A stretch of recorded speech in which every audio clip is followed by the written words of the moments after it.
नमस्कार साथियों, मैं संयम जैन नई ताज़ा न्यूज़ में आपका स्वागत करता हूं। इस वक्त हम मौजूद हैं हरियाणा कांग्रेस की पूर्व प्रदेश अध्यक्ष कुमारी शैलजा के निवास पर। कुमारी शैलजा जी से बातचीत करते हैं और जानते हैं कि राजनीतिक घटनाक्रम जो हरियाणा में चल रहे हैं उसको लेकर उनका क्या कहना है। हम बात करते हैं कुमारी शैलजा जी से। मैम बताएं कि जो अभी राजनीतिक घटनाक्रम जो हरियाणा में चल रहा है उसको लेकर आपका क्या कहना है। हाँ, आप शायद राज्यसभा चुनाव की बात कर रहे हैं। उससे निराशा तो हुई है, लेकिन आगे के लिए हम उम्मीद करते हैं कि कांग्रेस पार्टी और ज़्यादा मजबूती से लोगों के बीच में जाएगी।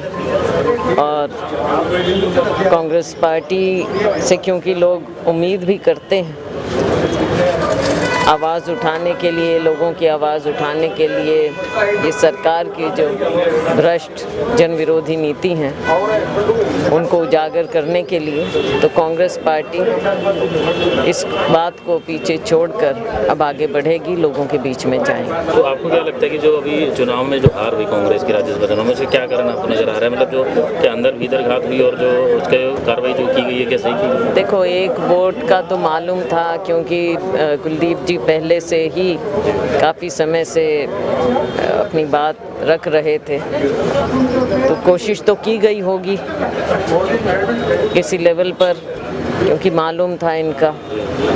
लेकिन उस बात को भी देखते हुए हमारे पास 30 वोट थे और 30 वोट के बाद इस तरह से जो हुआ है, तो इसकी इंक्वायरी कांग्रेस पार्टी ज़रूर करेगी और देखें कि ये क्या हुआ और क्यों हुआ। क्या लगता है कि आपको किसने धोखा दिया होगा? क्या जानबूझ के किया गया या गलती से हुआ है? कुछ भी हो सकता है, गलती भी हो सकती है, कुछ भी हो सकता है, लेकिन ये तो पार्टी देखेगी, अब इसकी इंक्वायरी करेगी, क्योंकि एक सीट हमने खोई है।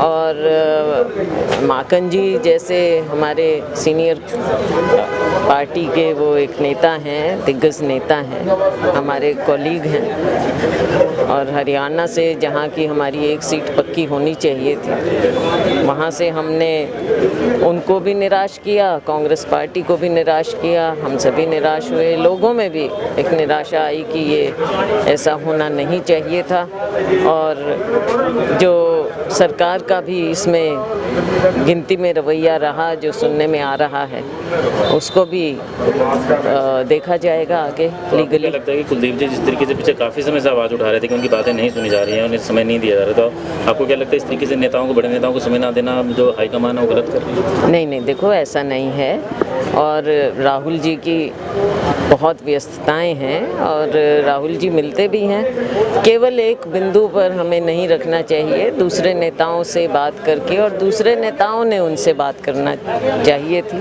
और कुछ हल निकालना चाहिए था। राहुल जी तो यहाँ पर थे भी नहीं, और आप जानते हैं कि और भी उनकी व्यस्तताएं हैं।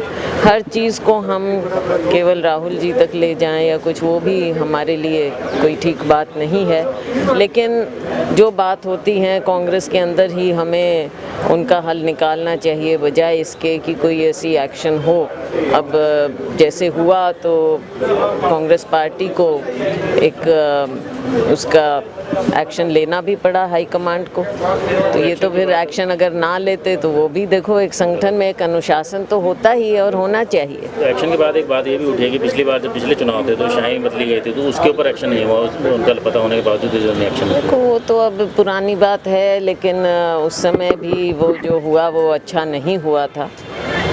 वो भी एक बहुत बड़ा प्रकरण था जिसने देश भर में हरियाणा के नाम पर जो बात हुई, लेकिन इसमें एमएलएज की तो हम गलती नहीं मान सकते कि एमएलएज ने कुछ किया। बीजेपी में जा सकते हैं उसके लिए।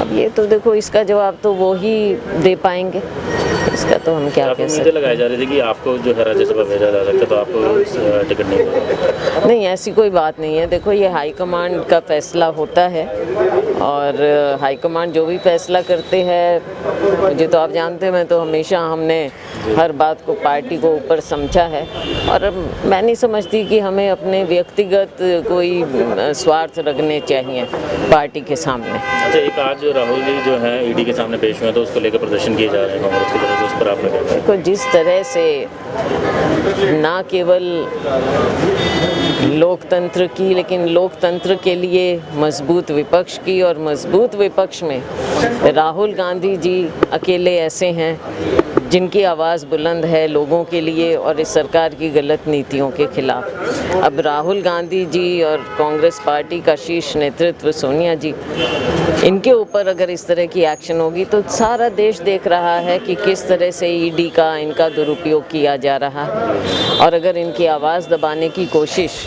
ये करते हैं तो इसमें ये पूरी तरह से नाकाम होंगे। ना आप राहुल जी की आवाज़ को दबा सकते हैं और ना आप लोकतंत्र को इस तरह से गिरवी रख सकते हैं। राहुल गांधी जी एक बार नहीं, बार बार इस चीज़ को उठाते रहे हैं और ज़्यादा बुलंद आवाज़ में आगे उठाएंगे, और पूरी कांग्रेस पार्टी उनके साथ है, और आने वाले समय में आप देखेंगे कि देश में भी इसका असर जाएगा। आखिर में ये जानना चाहेंगे जो अभी पूरे देश में मंदिर मस्जिद को लेकर विवाद चल रहा है, उस पर आप ये तो देखो कैसे ये देश इस तरह से धर्म के नाम पर या जाति के नाम पर बांटकर ये देश नहीं चल सकता है। हमारा सर्वधर्म समभाव की बात है। अगर कहीं कुछ किसी की भी गलती है, चाहे वो किसी भी समुदाय का हो, हमें कोई वो नहीं, जो गलती है वो गलती है और वो गलत सबके लिए होना चाहिए। लेकिन चुन चुन कर और अगर जहर फैलाकर हमें सोचेंगे कि हमारा देश आगे बढ़ेगा तो ये कभी नहीं हो सकता है।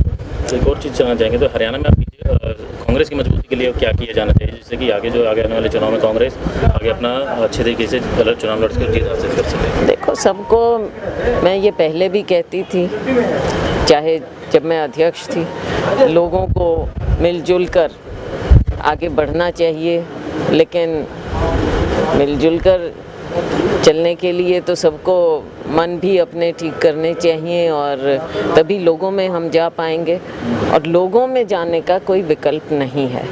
तभी पार्टी मजबूत होगी। सही सिग्नल भी जाने चाहिए और लोगों के बीच में भी जाना चाहिए। एक बात ये और आ रही है कि कहा जा रहा है कि भूपेंद्र सिंह हुड्डा के खड़ाव जो है प्रदेश अध्यक्ष के पद पर रख दिए गए हैं, क्या वो खुलकर काम कर अब रहे हैं? देखो, इस तरह की बातें तो कही जाती हैं मीडिया में, तो थोड़ी मिर्च मसाले वाली लगे, ऐसी बातें होती रहती हैं, मीडिया ऐसी बातों को उठा लेता है। उदय भान जी अध्यक्ष हैं और मैंने उन्हें बधाई भी दी और पूरा उनको सहयोग भी देंगे। तो देखा साथियों आपने कि किस तरीके से पूर्व प्रदेश अध्यक्ष कांग्रेस की कुमारी शैलजा ने कहा कि हरियाणा के अंदर कांग्रेस को एक साथ मजबूत होकर चलने की आवश्यकता है, और उसके अलावा जो राज्यसभा चुनाव जो हुए उसके अंदर जो हुआ वो गलत हुआ, और जो गलत हुआ जिसने भी किया कांग्रेस के साथ उसकी कार्रवाई जो है जांच करके कार्रवाई उसके खिलाफ की जानी चाहिए ताकि आगे से ऐसा दोबारा ना हो। बस एमजन कैमरामैन अशोक के साथ नई ताज़ा न्यूज़ हिसार। लेटेस्ट वीडियोस के लिए सब्सक्राइब करें हमारा चैनल नई ताज़ा न्यूज़ और दबाएं बेल आइकॉन ताकि आप मिस ना करें कोई भी अपडेट।